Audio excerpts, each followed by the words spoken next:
Tony Dottino. It's a good afternoon. It's about 3:30. I've got some plans for the evening, and I wanted to get my Live with Tony done before, obviously, I head out for the afternoon evening. So, doing a little bit of a Christmas activity this night as we're in that season.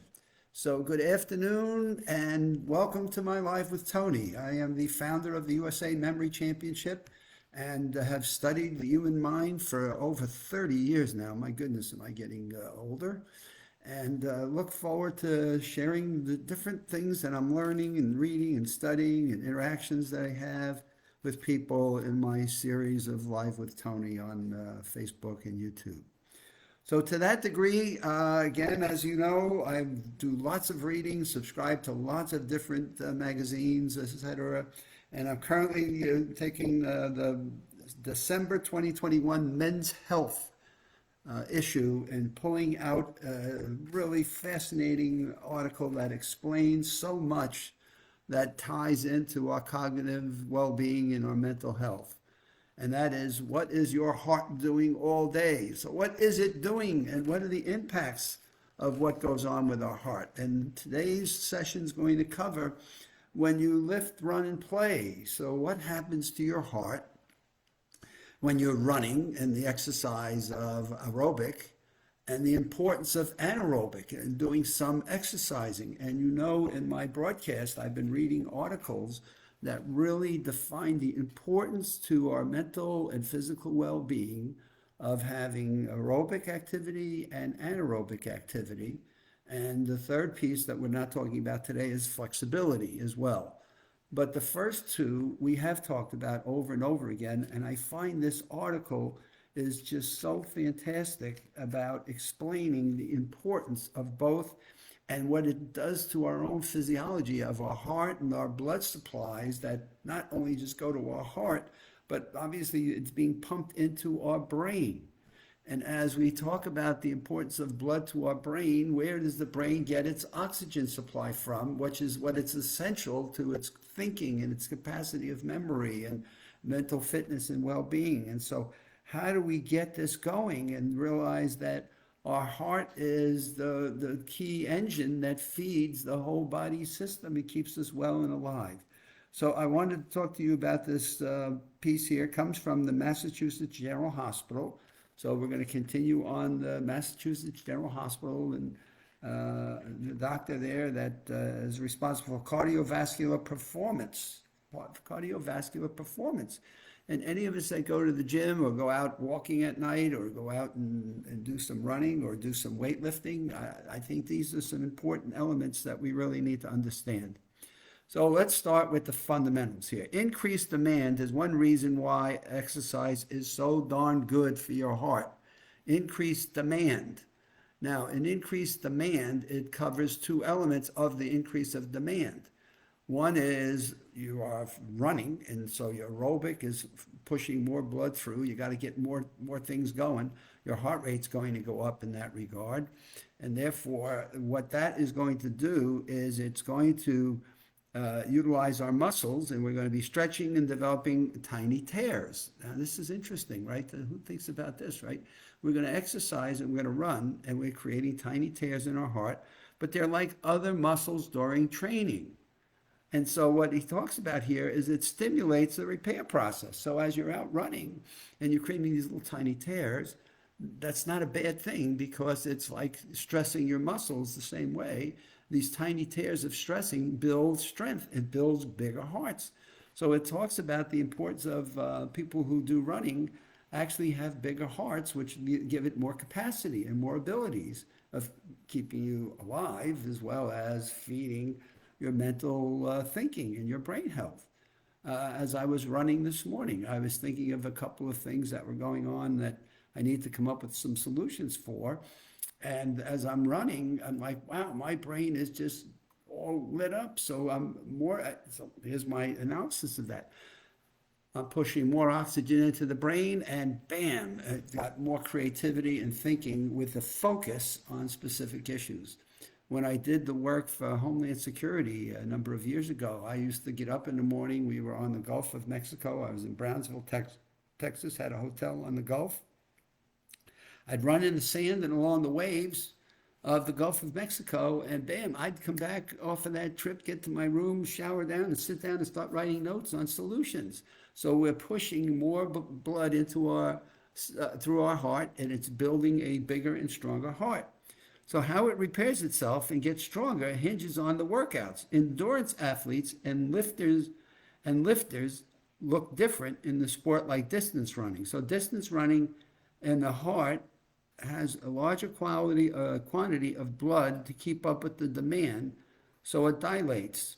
That's why endurance athletes have bigger hearts, but they have bigger hearts with thin walls. So that's one element of the heart being bigger, but a thinner wall. So what do you need to do? Well, on the other side of this stuff, in strength straining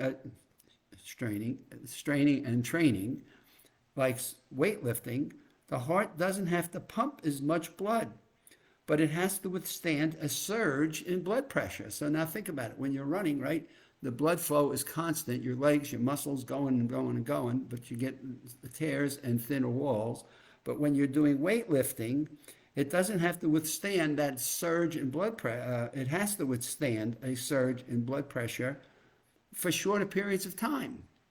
So it's not as long and it's not as demanding over longer, but it's the muscle contractions and the burst of adrenaline that help you to build thicker walls. And you need to have thicker heart walls to manage.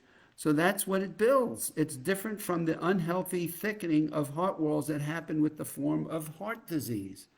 So I'm finding this extremely interesting because it really explains in the number of articles I've read to you over the last year the importance of doing both kinds of exercise with the aerobic. And so many people, we're getting on treadmills and we're getting on ellipticals and we're getting on bicycles and we're out running and walking.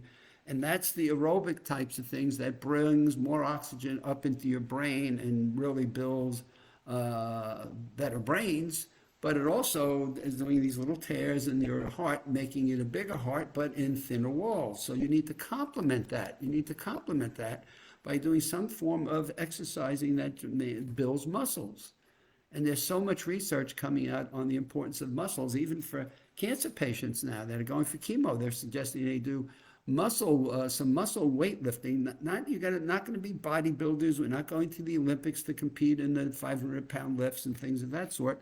But what we're doing is we're exercising our heart, in this case, where we're decreasing blood pressure and heart rates actually happens for the whole rest of your day. So you decrease your blood pressure and your heart rate for a whole day in the course of doing exercises. So bulking up is a protective and is reversible when no longer needed. So it's an interesting process.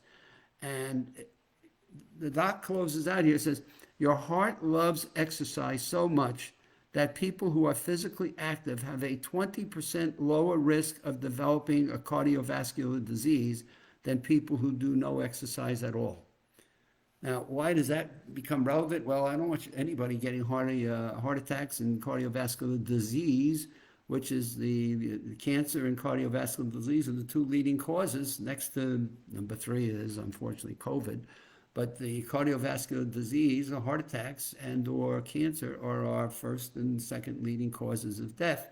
And so, boy, I got a chance to reduce that risk by 20%. So I do go for periodic, cardiovascular checks and tests. And so far, docs are saying to me, don't worry, you're doing great. Keep doing what you're doing, which is running 3 days a week and doing some weight training 3 days a week. And then I take a day off. So, hey, I give myself a little break in the middle. But do everything you can to keep your arteries clear and flexible. So not smoking is another one. God, this is an interesting thing. How you eat is key. The Mediterranean diet pattern is one of the best ways to feed a healthy heart. Filling up on fruits and vegetables. So now we're even going to talk about eating. So now we're talking about the things that are in our online course, The 6 Elements of Brain Health. And we talk about nutrition. We talk about exercise. We talk about our sleep patterns and the importance of all of these things. If you have a high blood pressure or plaque in your arteries, keep in mind that that's an exercise paradox. So here's your challenge. if you have plaque in your arteries and now you're going to push more oxygen through that, uh, you have a likelihood that you could have a bad event, which is why you go to a cardiologist before you decide to go up your training levels and get crazy. You want to test those things and make sure that you're doing well and not putting yourself at risk. And my connection to all this is, as you go through this, it ties into you're annoyed or you're just stressed out. It's no surprise that so now we're going to close this up by talking about stress for a brief spell here. Cardiologists emphasize that stress reduction tactics such as meditation, deep breathing, walking, uh, is key to recognizing that stress is rising and then something has got to break the cycle. So when your stress levels are rising, you're forcing more blood through the system that's not ready to handle it. And now you've got a problem that comes from too much stress. So we talk about the importance of managing our emotions, managing our physical well-being, managing our eating habits, and we just continue to find how what I call our body is one systemic process. And to me, the more we can learn, and I can share with my Live with Tony audience, the elements and the importances of these different elements of our overall body health that then connects to our mental fitness and our cognitive well-being, I think the longer life we can have that's a fun, healthy, and joyous one that lets us enjoy life for a longer period of time, but with as much good health as we possibly can put into it. And the exciting part to me is what research is showing us is we can control so much more of that than we ever thought possible.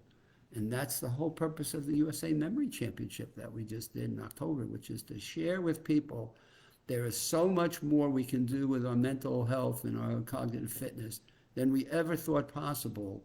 And that's the goal of my Live with Tony segments, as well as the USA Memory Championship. What can you do to help yourself do some of these things that I share with you 3 days a week that can make that one little bit of difference, that can put some joy and love and care into your life and make a difference in your cognitive well-being as well as your physical well-being.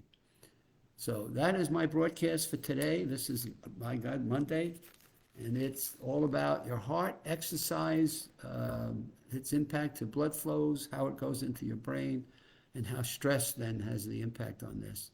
And this ties back to the lesson on Friday, which said even when you're sitting, muscle contractions, when you're sitting, just contract the calf muscles, and any muscle contractions, and you want to even contract your arm muscles if you'd like, and it pushes a bit of a surge of oxygen through the heart, which we're now learning helps to thicken the heart walls in a positive way that gives you extra strength and extra abilities to have a longer lasting life. And what we want that life to be is joyous and happy and exciting and enthusiastic. And so the other elements of our keys to cognitive health are equally as important. So stay tuned. We're going to keep going at this. I just love the comments that I get back from people at times, and I love making a difference. My passion is making a difference in people's lives. Have a good evening. I am off in a little bit to go watch some Christmas lights.